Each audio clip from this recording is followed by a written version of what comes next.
My brother's face went pale the moment I turned around, and I want to ask you something before I tell you what happened next.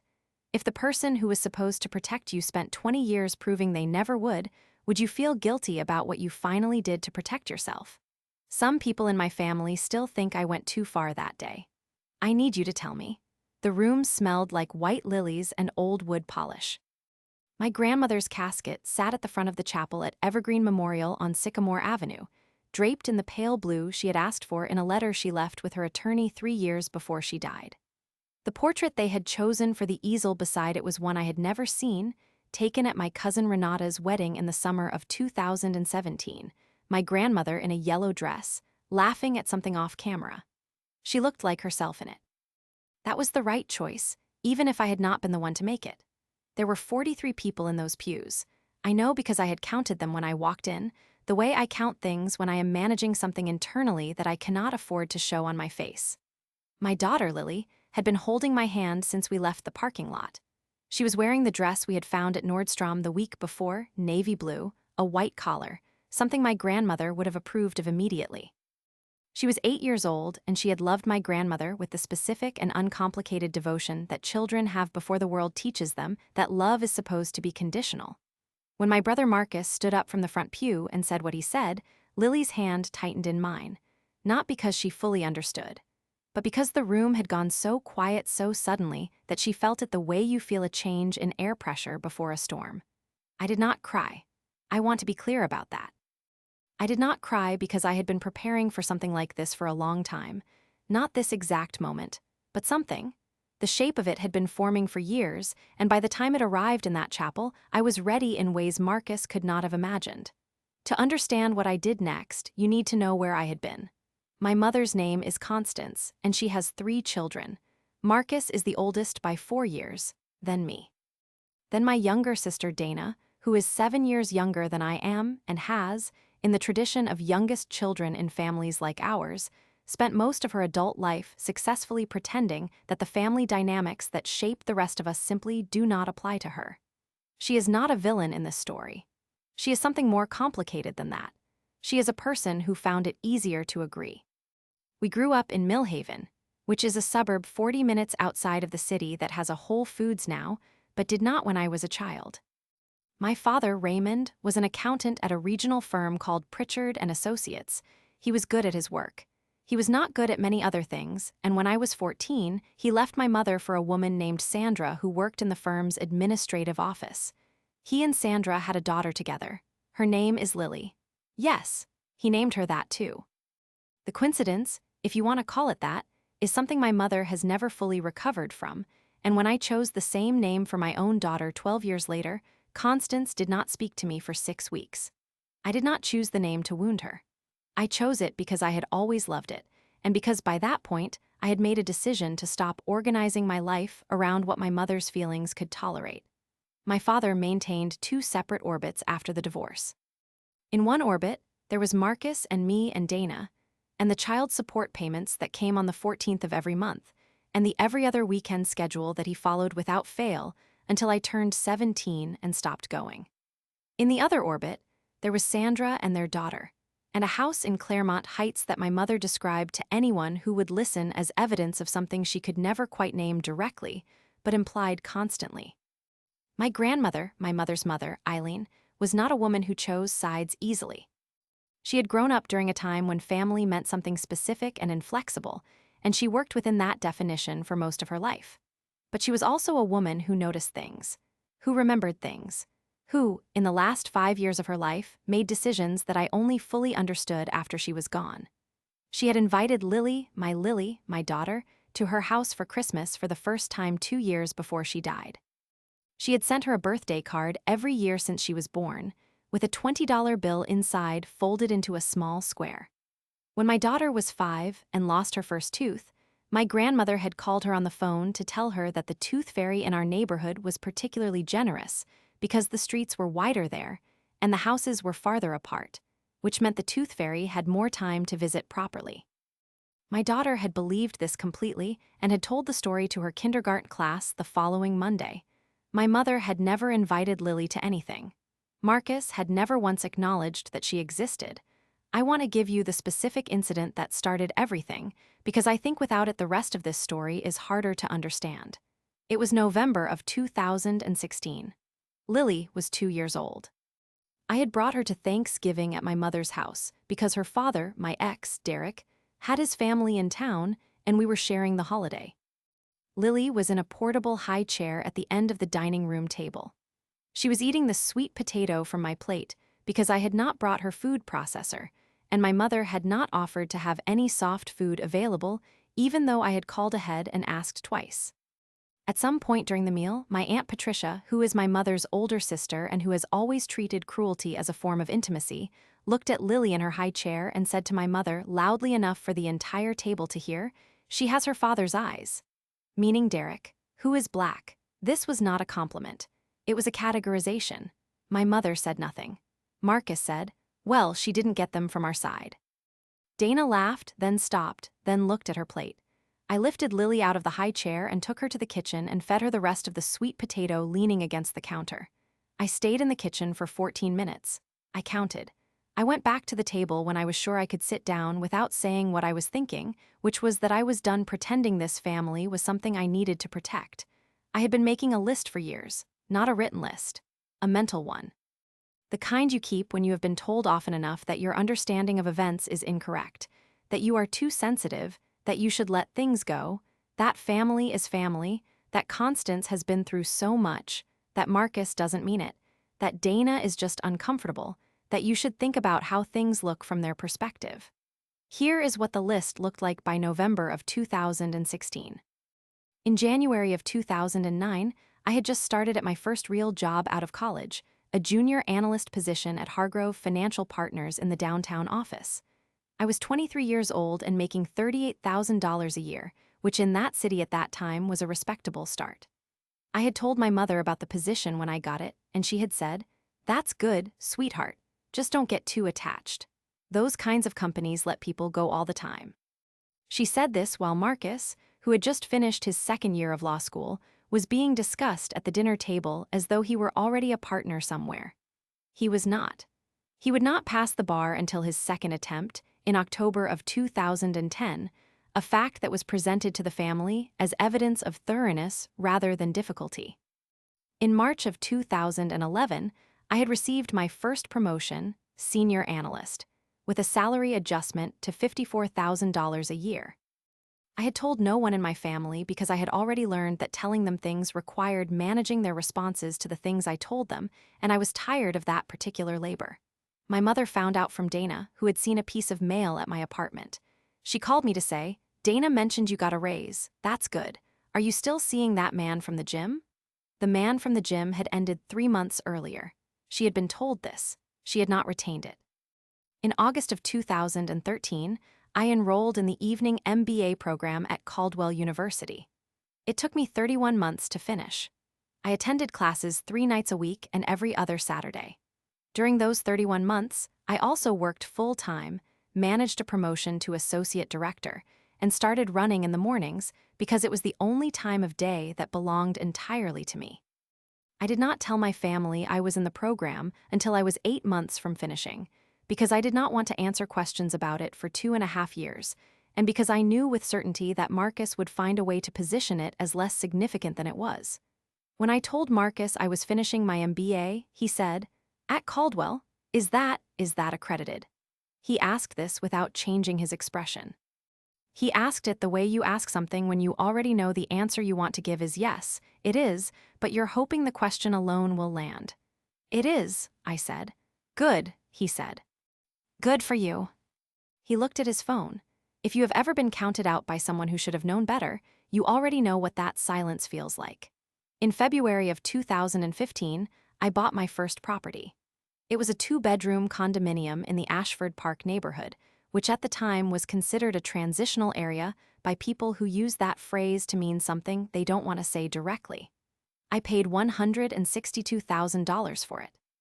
I had saved the down payment over 4 years, putting away between $800 and $1,200 a month in a separate account at a credit union that I did not use for anything else.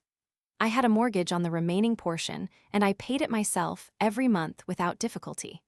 My mother's assessment of Ashford Park, when I told her where I had bought. "I've heard it can be a little rough over there. You should get a good lock for the door." I had a very good lock for the door. I also had a neighbor named Mrs. Tran who brought me soup when I had a cold in November of that year and who, when I eventually sold the unit in 2019 for $247,000, cried at the small going-away gathering I hosted and made me promise to come back and visit. I did not tell my family what I sold it for. "You'll probably break even," Marcus said, when I mentioned I was selling. "Those places don't appreciate the way the better neighborhoods do." I had made $85,000 on the transaction after fees and closing costs. I nodded and said I was hoping for the best. He looked satisfied. He settled back into his chair. The self-doubt came in 2 moments that I remember clearly enough to tell you about specifically. The first was in September of 2014. I was sitting in my car in the parking structure at work at 11:47 at night. I had been in the building since 7:15 that morning. I had just gotten off a call with a client who was unhappy about a projection that turned out to be right, but that he had not wanted to hear. My MBA program was in its 14th month. I had $12,000 in one savings account and $4,200 in another, and I had a paper due on Saturday that I had not started. I sat in the car in the parking structure and I thought, this is not working. I sat with that thought for a long time. I thought about what it would mean to stop. To stop the MBA. To stop the side work I had begun to do, small financial consulting for 2 clients I had found through a former colleague, nothing official, nothing significant yet, just the beginning of something I was not sure had a shape yet. I thought about calling my mother. I picked up my phone. I put it back down, not because I was being strategic. Because I knew, with a clarity that felt like cold water, that calling her in that moment would cost me something I could not afford to lose. Whatever I was building, whatever it would become, needed to be mine first. Entirely mine, before anyone else could have an opinion about it. I started the car and drove home and started the paper at 12:31 in the morning. The second moment of real doubt was in the spring of 2017, 5 months after the Thanksgiving incident. My daughter was 2.5 and I had taken her to a follow-up appointment for an ear infection that had cleared, but that the pediatrician wanted to monitor. The appointment was at 3 in the afternoon, and I had blocked the time on my work calendar, but a client call had run over, and by the time I got to the pediatrician's office, I was 11 minutes late and Lily was fussy, and the waiting room was full, and I sat down in a plastic chair with her in my lap, and I thought, I cannot do all of this. Not a strategic thought, not a momentary crisis I was managing for an audience, just the real, physical weight of it, the career, the consulting work that was slowly becoming something more. The property research I was doing on weekends, the child, the ex-husband I was co-parenting with imperfect but genuine effort, the family that added weight without adding anything else. I sat in that chair for 23 minutes before the nurse called us back. By the time we were in the exam room, I had made a decision that I didn't fully understand at the time, but that I can describe now as, I am going to stop leaving room for people who have not earned it. I do not mean I stopped loving my family. I mean I stopped organizing my decisions around their comfort. That distinction cost me something, and it also gave me something, and I have never fully been able to separate the two. But then in October of 2017, everything changed. The change did not announce itself. That is the thing about pivots that matter, they rarely do.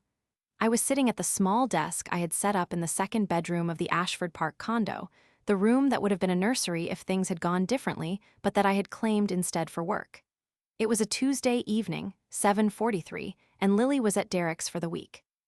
I had a glass of Malbec from a bottle I had opened 2 days earlier, and a folder of documents in front of me that my CPA, a woman named Helena Marsh who worked out of a firm called Marsh and Coldwell 3 blocks from my office, had organized for me after our meeting the previous Thursday.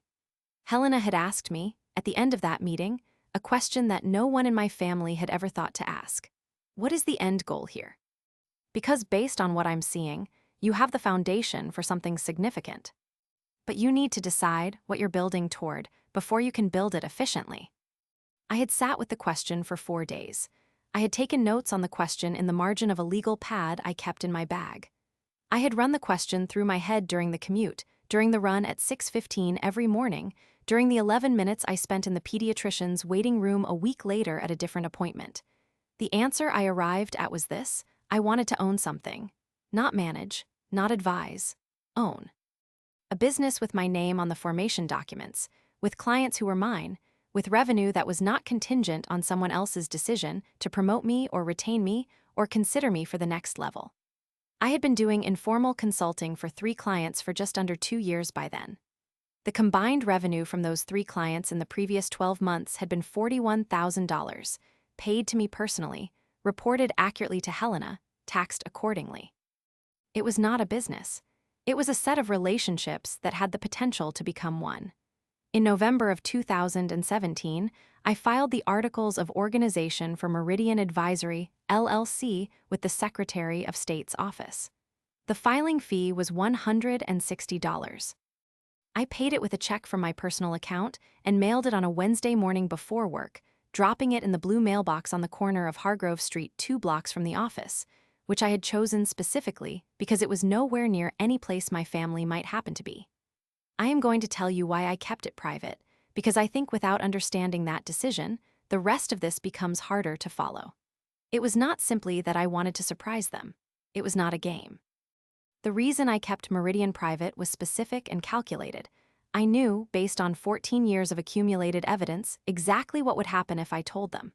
My mother would become helpful. That is the word she uses for the behavior helpful, and it looks like interest and concern, but it functions as control. She would ask questions I was not ready to answer.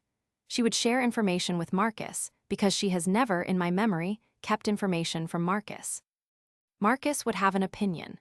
Marcus always has an opinion, and his opinions about my professional decisions have a specific quality. They are delivered as concern, framed as experience, and calibrated to reduce whatever I am doing to something smaller than it is. He had done this with the MBA. He had done this with the condo. He had done this with the consulting work the one time I had mentioned it obliquely at a family dinner in the spring of 2016. He had said, "You want to be careful with side work. The liability exposure can be significant." He was a family law attorney. He had no specific expertise in business liability, but he had said it with the confidence of a person who has never been wrong in his own estimation, and my mother had nodded, and Dana had nodded, and I had changed the subject. If Marcus knew about Meridian before it was established, before the accounts were open, the clients were formalized, the operating agreement was signed, he could damage it. Not through malice necessarily. Through the weight of his skepticism landing on something that was not yet strong enough to bear it. I had done the calculation. I had decided. Helena Marsh knew. My attorney, a man named Patrick Ewing, not that Patrick Ewing, a different one, a business attorney who had been referred to me by a former colleague at Hargrove Financial, Patrick knew. A mentor of mine from my time at Hargrove, a woman named Diane Chu who had left the firm in 2013 to start her own RIA, and who had become, over the years, something between an advisor and a friend, Diane knew, because Diane had made 2 introductions that were not nothing.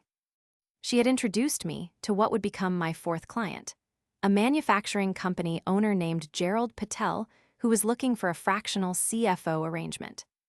And she had introduced me to Helena in the first place, 2 years earlier, at a lunch at Carmine's downtown, where I had ordered the salmon and spent 40 minutes being quietly transformed by the realization that someone in my professional circle was finally taking the shape of what I was doing seriously. In December of 2017, I opened a business checking account at First Meridian Bank. I had not named the LLC after the bank. The coincidence had delighted Helena, and transferred $5,000 from my personal savings to capitalize the account. I signed the operating agreement in Patrick Ewing's office on the 14th of December, 2017, at 4:30 in the afternoon. He had a small holiday wreath on his door and a cup of coffee going cold on his desk. I signed on the signature line and he said, "Congratulations, you have a business." I drove home and did not tell anyone. The first close call came in February of 2018. I was at my mother's house for her birthday dinner. Dana had organized it, a catered spread from an Italian place called Rosetta's that she had arranged to be delivered and set out, which was Dana's way of hosting without actually cooking. Marcus was there with his wife, Priscilla, who is a woman I have always found genuinely pleasant, and who has, over the years, developed the specific skill of being in the room when Marcus says things without appearing to hear them. My daughter was with Derek that weekend. We were sitting at the table when my mother said, out of nowhere the way she says most things that are not actually out of nowhere, "What have you been doing with all your time lately? You seem busy."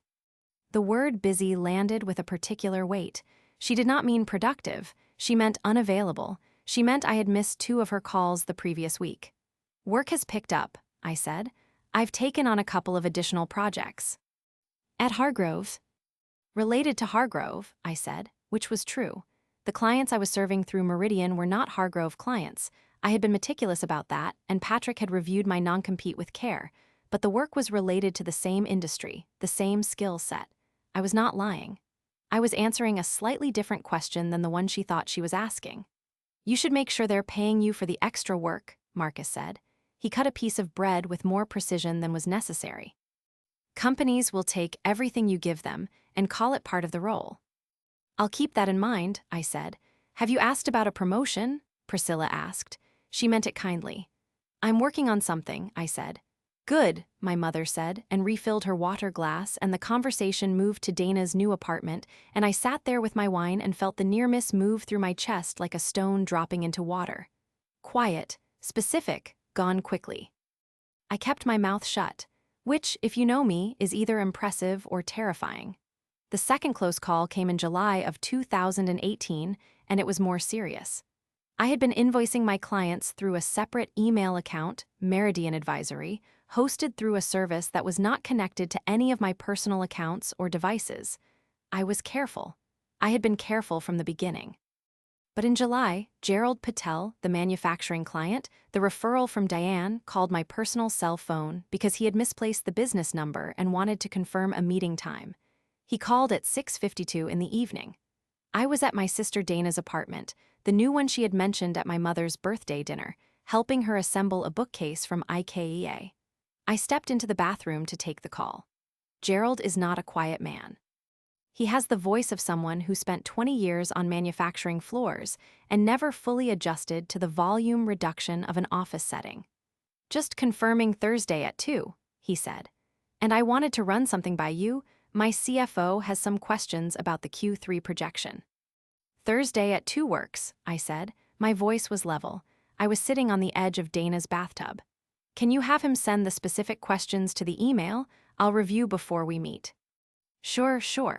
"Listen, what you put together last quarter was," my CFO said it was the clearest presentation of a growth scenario he'd seen in 15 years. I told him who he has to thank for that. "I appreciate it," I said. "I'll see you Thursday." I hung up. I sat on the edge of the bathtub for 11 seconds. Then I flushed the toilet for contextual authenticity and walked back into the living room, where Dana was reading the IKEA instructions upside down by accident and had not noticed I had been gone for more than 2 minutes. "Work," she said. "A client question," I said, which was true. She handed me the instructions and I righted them and found the page we needed. And we finished the bookcase in 40 minutes. And she made tea.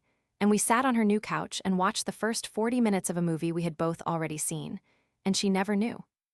In the 48 hours after that call, I emailed all 4 of my clients with a brief, professional note asking them to use the Meridian business line for all contact going forward, citing a change in my personal phone situation. 3 responded immediately. Gerald took a day and a half and included a joke I did not have the context to understand. All 4 complied. The third close call involved someone outside the family, which made it more complicated.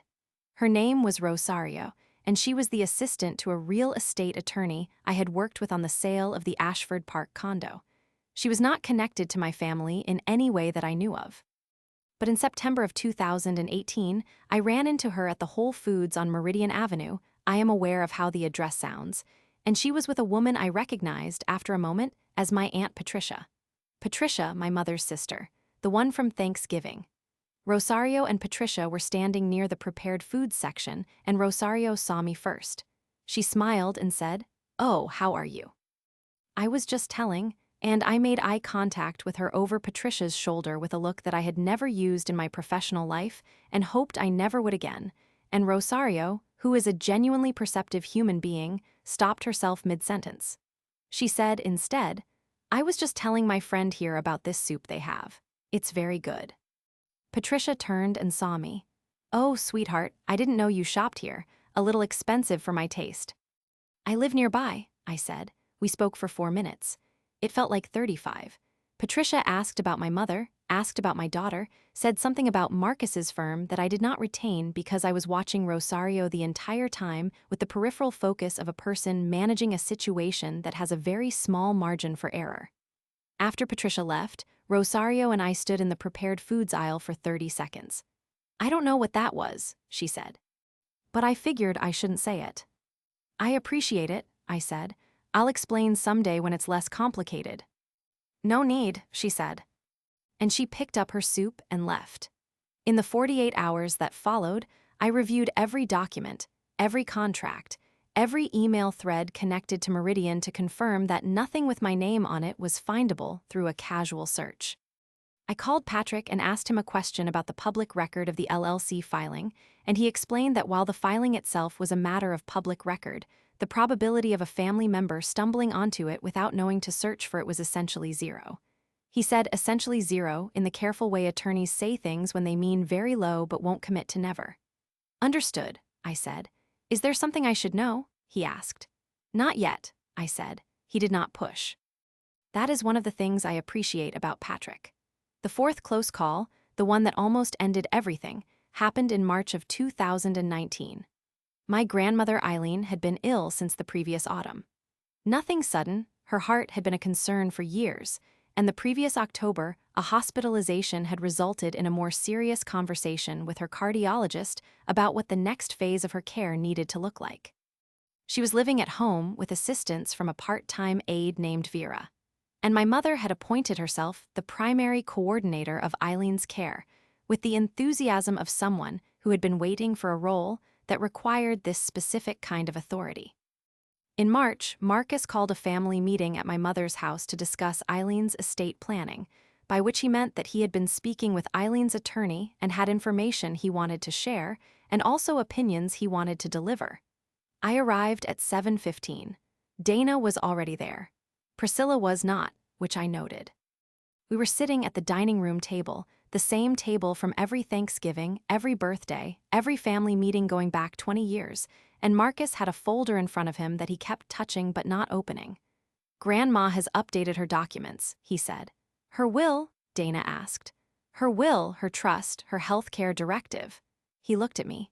"You should know she's designated beneficiaries in a way that reflects her relationships." "That's her right," I said. "I'm just making sure you understand the scope."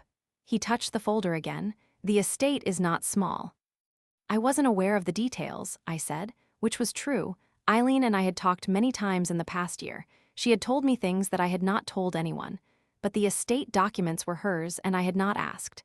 "There's an account," Marcus said. "A trust. She set it up 3 years ago." He looked at me with the specific look he uses when he is about to say something that he has prepared to say. "She told me she set it up for your daughter." The room was very quiet. "That was kind of her," I said. "I'm telling you, so you don't have expectations about the other assets." I looked at him across the table. My hands were flat on the surface in front of me. My breathing was even. I could hear the refrigerator humming in the kitchen and the specific sound of my mother's rings against her coffee cup. "I don't have expectations about anyone else's assets," I said. "Good," he said. "Did she tell you what the trust contains?" I asked. He hesitated. 1 second, maybe 2. "Not exactly." "Then I suppose we'll find out when the time comes."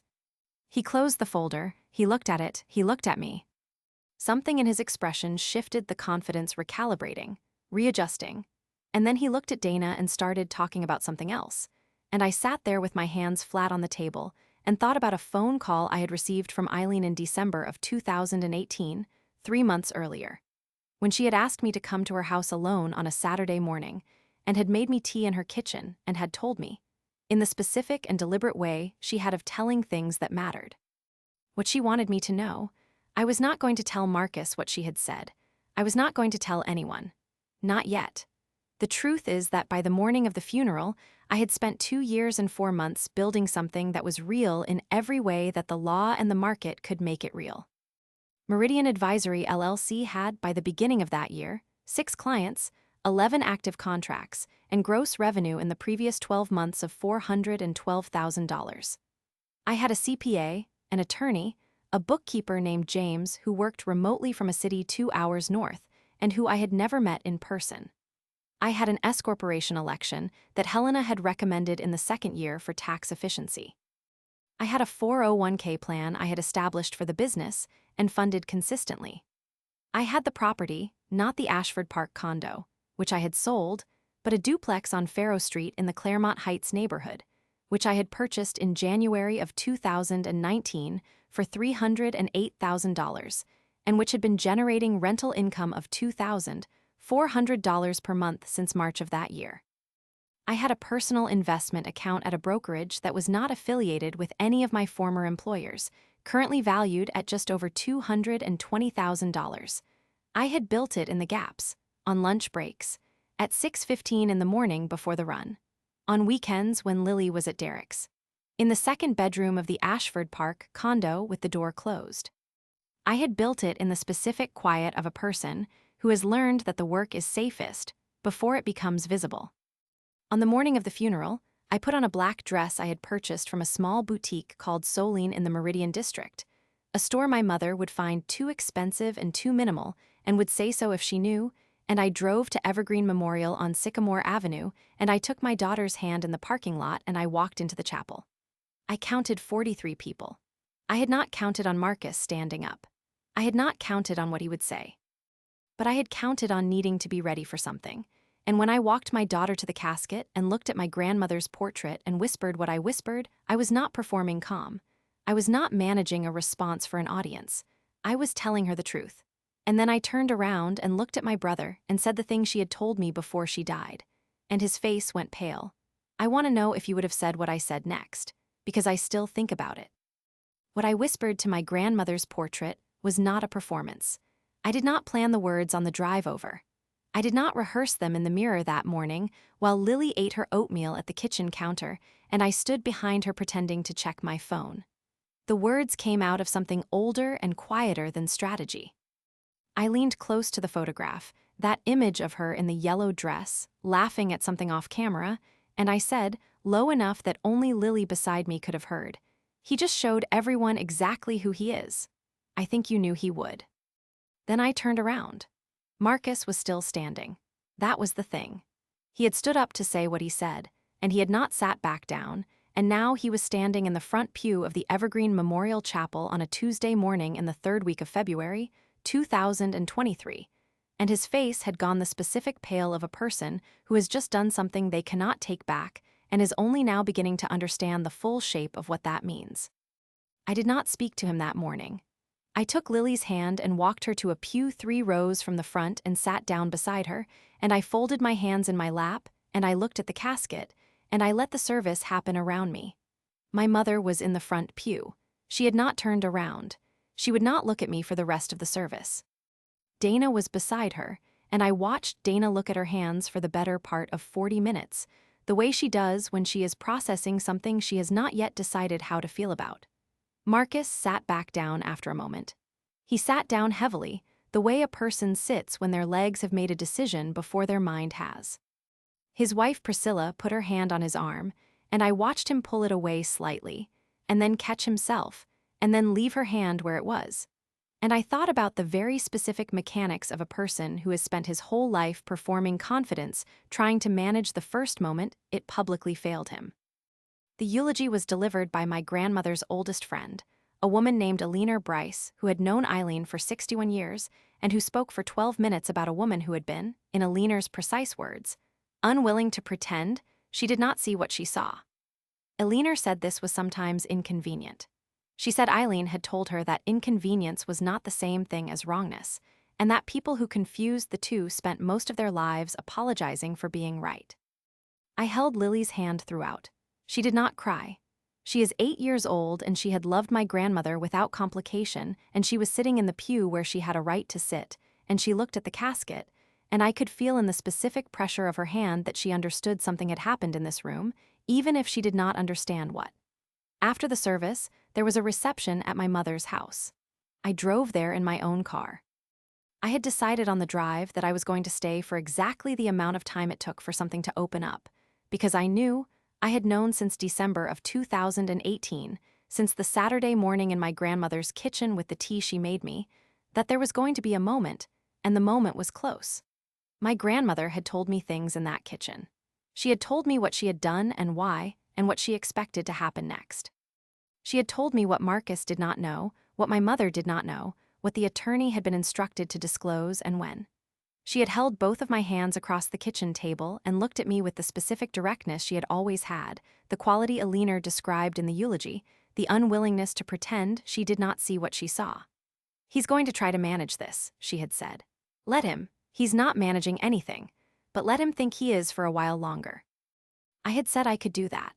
She had said she knew. At my mother's house, the reception had the particular texture of grief gatherings where the grief is real, but the family dynamics are more present than the grief. Food from Rosetta's again, Dana's default for any event requiring food, set out on the dining room table in the same configuration as my mother's birthday dinner 5 years earlier. White wine and sparkling water in the kitchen. 41 of the 43 people from the chapel, most of them clustered in the living room, the kind of overlapping conversations that function as social cover for the people on the edges who are not talking to each other. I was on the edges. Marcus found me in the kitchen at 2:41 in the afternoon. I know the time because I had looked at my watch 30 seconds before he appeared, the way I check the time when I am in a situation with a timeline I am managing internally. He was holding a glass of sparkling water, and he had the specific look of a person who has spent the past 2 hours deciding what to say and is no longer confident it is the right thing. "I want to explain what I said at the service," he said. "You don't need to explain it," I said. "I understood it perfectly." He looked at me. Something moved across his face, a recalculation. He had expected something different from me. He had expected either anger or tears, and I was giving him neither, and the absence of what he expected was making him work harder than he had planned. "I just think there are things about Dad's situation that are complicated," he said. "I know what Dad's situation was," I said, "and I think for the sake of the estate." "Marcus," I set my glass down on the counter, quietly, no force, just placed it there. "Eileen's attorney called me 2 weeks ago. I already know what's in the trust." He went still. I had been waiting for 2 months for the right moment to say that sentence. I had not planned to say it in my mother's kitchen at a funeral reception. But he had come to me, and he had started talking about the estate, and the timing was no longer mine to choose. "What did they tell you?" he said. His voice had changed. Not dramatically. Just slightly, a half-step adjustment, the way a person's voice adjusts when the conversation has become something they did not expect. "I think," I said, "that's a conversation for a different room." I picked up my glass and walked out of the kitchen. My mother's attorney called on the Friday of that week. His name was Gerald Ackafer, and he had handled my grandmother's estate planning for the previous 8 years, and he was, in my experience of him in the 2 interactions we had before this call, a man who chose every word with the kind of deliberate care that made you understand that the words were not accidental. He called me at 11:15 in the morning and asked if I could come to his office the following Wednesday at 2 in the afternoon. I said I could. He said, "I'll also be contacting your brother and your mother. There are several matters in the estate that require all named parties to be present." I said I understood. I drove to his office the following Wednesday. His office was on the 14th floor of the Halcyon building on Meridian Avenue, which I continue to find geometrically appropriate, in a suite that smelled like carpet cleaner and old books and the specific neutrality of a room where significant things happen in quiet voices. Marcus was already there when I arrived. My mother was already there. Dana was there, which surprised me slightly. I had not known she was named in anything, and she looked at me when I walked in with the expression she uses when she is hoping someone else knows what is happening so she does not have to figure it out herself. Priscilla was not present. There were 2 associates with Gerald Ackafer. One of them, a young woman whose nameplate read El Santos, had a banker's box on the table in front of her that I recognized from its size and the color of its lid as the kind used for a state document organization. The other associate was older, a man named Reeves who had been introduced to me in a previous call as the administrator for the trust instrument. The room had 6 chairs around a conference table, pale gray walls, a single window looking out toward the financial district. The light was overcast. It had been raining since the previous evening, and the room had the quality of a space where the weather outside does not quite reach. Gerald Ackhafer sat at the head of the table and placed his hands flat on the surface in front of him and said, "Thank you all for coming. Before we go through the specific documents, I want to establish what this meeting is and what it isn't. This is a formal disclosure meeting for the estate of Eileen Frances Hargrove. It is not a negotiation. What I am going to share with you this afternoon reflects decisions that were made by your grandmother and mother over a period of several years, documented with legal specificity, and not subject to revision by this office or by any party in this room." He looked at Marcus when he said not subject to revision, not pointedly, just as part of the sweep of the room, but I saw Marcus register it. "Let's begin," Gerald said. She looked at me the way people look at someone they have already decided does not matter. My mother, I mean, from across the conference table when Gerald Ackhafer began to speak. She looked at me with the look she has been giving me since I was 17 and stopped going to my father's every other weekend and came home instead and told her I was done, and she had looked at me then with something between disappointment and the specific contempt of a person who finds someone else's decisiveness threatening. She had been refining that look for 26 years. I looked back at her steadily. I had nothing to communicate. I was just not going to look away. Gerald said, "Eileen's estate consists of the primary residence on Whitfield Lane, the contents therein, a brokerage account at Clearwater Investments currently valued at approximately $840,000, a certificates of deposit portfolio at First Meridian Bank valued at $112,000, and 2 trust instruments established in November of 2019 and March of 2021, respectively." He paused and took a measured sip of water. "The first trust," he said, "is a testamentary trust established for the benefit of one minor beneficiary." He looked briefly at me. "The beneficiary is Lily Raymond, your daughter. The trust is administered by this office and is currently funded at $235,000. It is structured to be accessible in stages for educational expenses beginning at age 14 and in full at age 25. Neither the beneficiary nor any family member can access the principal before those thresholds without a court order." Marcus's hand, which had been resting on the table, moved slightly. He picked up his pen and put it down, an adjustment with no purpose except occupying the hands. "The second trust," Gerald said, "is a revocable trust that became irrevocable upon Eileen's death, pursuant to its terms. It names 2 primary beneficiaries." He looked at me, then at Dana. "You and your sister receive equal shares of the brokerage account, with the certificates of deposit portfolio going to your sister as a separate bequest. That is a combined value, for the 2 of you, of approximately $476,000 each from the brokerage, with the certificates going entirely to Dana." Dana made a sound, not a word, just a breath that had too much in it. My mother said, "What about the house?" Gerald said, "I'm getting there, Constance." The room was very quiet. The ventilation system in the ceiling was audible. Marcus had stopped touching his pen. "The primary residence," Gerald said, "is left to Marcus and Constance jointly, with right of survivorship." He looked at my mother. "This is approximately consistent with what you expected, Constance. The property has been appraised at $780,000. My mother's posture shifted slightly. Something in her shoulders softened a 1/4 inch. She had been waiting for that number, and it was the number she had expected, and the relief of its arrival was visible for exactly 2 seconds before Gerald continued. "However," he said, "there is a codicil to the will, executed in January of 2023, 6 weeks before Eileen's death, that amends the terms of the residential bequest. The codicil establishes a life estate in the property for Constance, meaning she retains the right to live there for the duration of her life, but transfers legal ownership of the property, contingent upon Constance's death or voluntary vacating of the premises, to a named recipient who is not Marcus." The silence lasted 4 full seconds. I counted them. I heard the ventilation, and I heard rain against the window, and I heard Marcus breathing next to my mother. "Who?" Marcus said. Gerald looked at me. Marcus looked at me. My mother looked at me. I had made a deliberate decision before I walked into the room. I was not going to say the thing I wanted to say.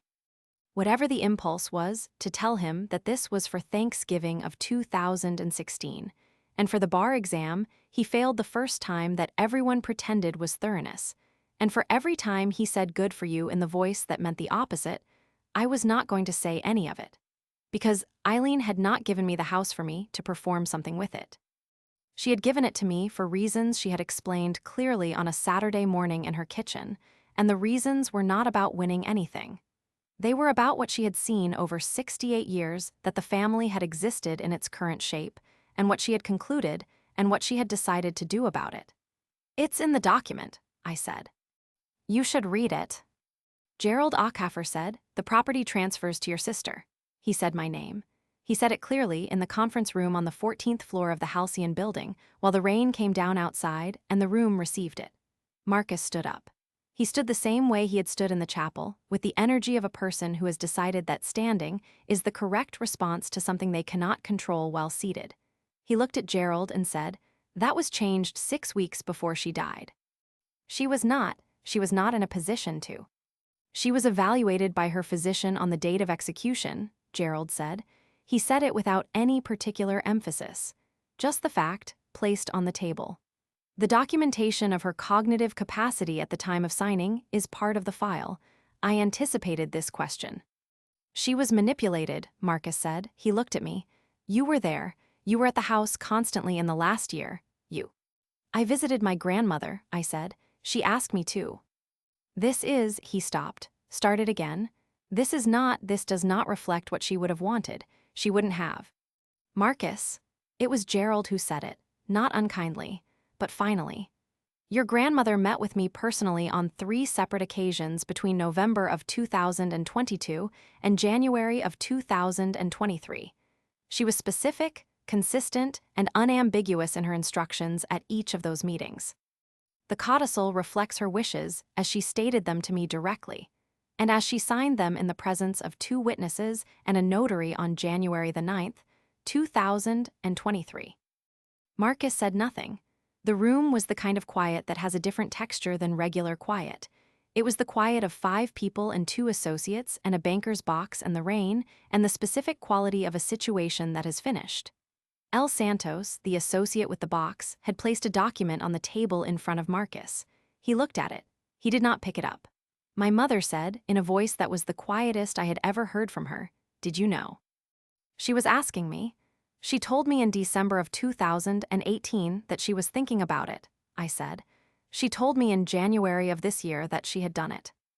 And you didn't. It was her decision to tell you or not tell you, I said. She chose not to, that was her right. My mother looked at her hands.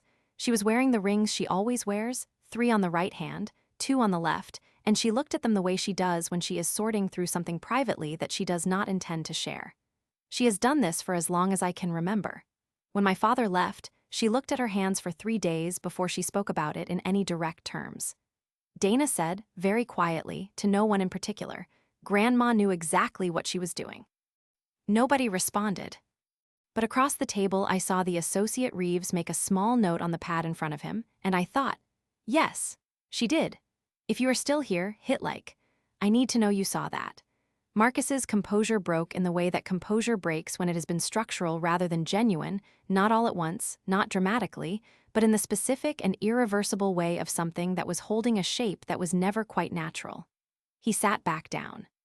He picked up the document that El Santos had placed in front of him and he read the first paragraph, and then he set it back down, and he looked at the window, and the light outside was gray and wet, and he looked like a person who had spent 40 years in a room with all the lights on, and someone had just explained to him that the lights were never his to begin with. This can be contested, he said. It was not a declaration. It was a question with the grammatical shape of a declaration. It can be anything you want to make it, Gerald said. My assessment, based on the documentation in this file, is that a contest would be expensive, time-consuming, and ultimately unsuccessful. But that is a decision you would make with your own counsel. I have my own counsel, Marcus said. He is his own counsel, in the sense that he is an attorney, which is the thing that makes this moment carry a particular weight that I do not want to name directly. He knew what Gerald was telling him. He knew it better than most people in the room would have. Then you already know what I just told you, Gerald said, and he said it simply, without any cruelty, and that simplicity was its own kind of answer. I had one more thing to say, and when I said it, the room changed. I waited until Gerald had finished walking through the procedural next steps, the timelines for transfer, the filing requirements, the administrative processes that Reeves would be managing over the following 60 to 90 days. I waited until my mother had asked 2 questions and received 2 answers and had stopped asking. I waited until Dana had signed something that Reeves slid toward her and had capped the pen and slid it back, and until Marcus had sat in the specific stillness of a person who has run out of moves and is waiting for the scene to end. Then I said, "I want to say one thing before we finish." Gerald looked at me. Marcus did not look at me. "At the service on Tuesday," I said, "in front of 43 people, my brother stood up at our grandmother's funeral and said that my daughter was not a real grandchild." The room was very quiet. "Eileen knew about that," I said, "not the specific moment because she was gone by then, but she knew the pattern. She told me in December of 2018 when she started thinking about this." I gestured toward the file, toward Gerald, toward the document Marcus had set face down on the table, that she was doing it because she had watched this family decide for decades who counted and who didn't, and she disagreed. Those are her words. She disagreed. I looked at my mother. "She loved Lily," I said. "She sent her birthday cards every year with a folded $20 bill inside. She told her the tooth fairy in our neighborhood was more thorough because the houses were farther apart." I paused. "She set aside $235,000 for her future, not because she felt obligated to, because she decided that she counted." My mother looked at the table. Marcus said nothing. His face had gone from pale to a color I do not have an adequate word for, not red, not gray, something between them, the color of a person sitting inside a long realization. "I'm not going to fight with anyone," I said. "I'm not going to contest anything or file anything or make anything harder than it needs to be. I'm going to go home, and I'm going to get my daughter from school at 3:15, and I'm going to tell her that her great-grandmother left her something for when she's older, and I'm going to watch her think about what that means, and then we're going to have dinner." I looked at Marcus one more time, not with anger. I want to be clear about that, not with triumph either, just with the specific clarity of a person who has finished a very long wait. "She counted," I said. "She always counted. You just decided she didn't." I picked up my bag. Gerald Ackafer said, from his place at the head of the table, "I think we have what we need for today." I walked out. My hands had stopped shaking. I realized, standing in the elevator on the way down from the 14th floor, that I had been holding tension in my hands for the better part of 48 hours without fully noticing it. I let my fingers relax. I looked at the elevator doors, which were a brushed silver that gave back a vague and imprecise reflection, and I thought about nothing specific for 11 seconds, which is the time it took to reach the lobby. Outside, it was still raining. Not hard. The specific light rain of a gray February afternoon, the kind that does not require an umbrella, but that makes everything slightly wet in a way you don't notice until you're already inside somewhere. I stood under the awning of the Halcyon building for 60 seconds. Then I walked to my car. 3 documents, 7 signatures, 14 years of quiet work, 4 minutes to change the shape of everything permanently. The legal transfer of the property on Whitfield Lane was completed on March the 28th, 2023, managed entirely by Reeves and Gerald Ackafer's office, with Patrick Ewing reviewing the transfer documentation on my side. I did not need to drive papers anywhere or file anything personally. I was called when it was done. The property, appraised at $780,000, is held in a trust structure Patrick recommended, separate from Meridian, separate from the duplex on Faro Street, properly titled and insured and documented. My mother has her life estate intact. She lives there. I have no intention of disturbing that. Marcus did not contest the will. I think he consulted someone. I have no direct knowledge of this, just the absence of any legal action in the 6 months that followed, which tells its own story. He is still practicing family law at the firm he joined in 2013, though I understand from Dana, who communicates with me more than she used to, that he has not had a particularly good year. She did not elaborate, and I did not ask her to. Meridian Advisory, LLC closed the calendar year of 2023 with gross revenue of $562,000. I have 8 clients now. James the bookkeeper remains remote and efficient. Helena Marsh restructured 2 accounts in the fall for improved tax positioning. My daughter is in 3rd grade, she has my grandmother's eyes, and she asked me last month whether we could visit the cemetery on Eileen's birthday in April. I said yes. The duplex on Faro Street rents for a combined $2,800 per month. I raised it in January. The tenants renewed both leases. For 6 months, things were quiet in a way I had not experienced in years. Not empty. Quiet. The kind of quiet that comes after something has been settled. Then last week, I received a certified letter from an attorney I did not recognize, on letterhead I had never seen, stating that Marcus was initiating a formal challenge to the January 2023 codicil on the grounds of undue influence. The letter was dated 11 days after what would have been my grandmother's 83rd birthday. It was addressed to me personally, not through Patrick. I read it twice. I called Patrick. He said, "Let me see it." I sent it to him that afternoon. He called me back at 4:52 and said 3 words before anything else. He waited too long. I already knew what my response was going to be. It has been in a folder on my computer since March of 2023 because I had thought this might come, and I had prepared for it the same way I prepare for everything, quietly, specifically, and well before anyone else knew it was necessary. Did he have the right to challenge it? Or did she have the right to decide? And was I wrong to keep her secret as long as I did?